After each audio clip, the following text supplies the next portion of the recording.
بسم الله الرحمن الرحيم. يا أيها المزمل قم الليل إلا قليلا نصفه أو انقص منه قليلا أو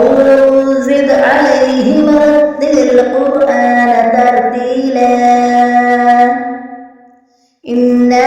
سنلقي عليك قولا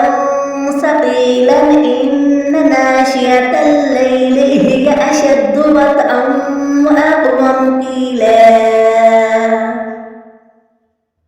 إن لك في النهار سبحا طويلا واذكر اسم ربك وتبتل إليه تبتيلا رب المشرق والمغرب لا إله إلا هو فاتخذه وكيلا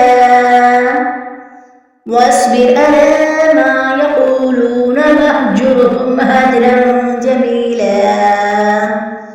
وذرني والمكذبين أولي النعمة ومهلهم قليلا إن لدينا أنكالا وجحيما وطعاما ذا غصة وعذابا أليما يوم ترجف الأرض والجبال وكانت الجبال كثيبا مهيلا إنا أرسلنا إليكم رسولا شاهدا عليكم كما أرسلنا إلى فرعون رسولا فعصوا فرعون الرسول فأخذناه أخذا وبيلا فكيف تتقون إن كفرتم يوما يجعل الولدان شيبا السماء منفطر به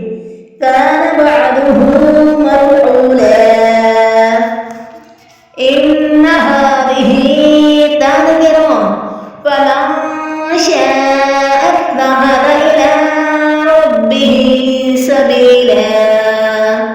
إن ربك يعلم أنك تقوم أدنى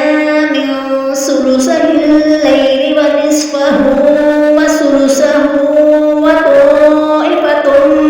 من الذين معك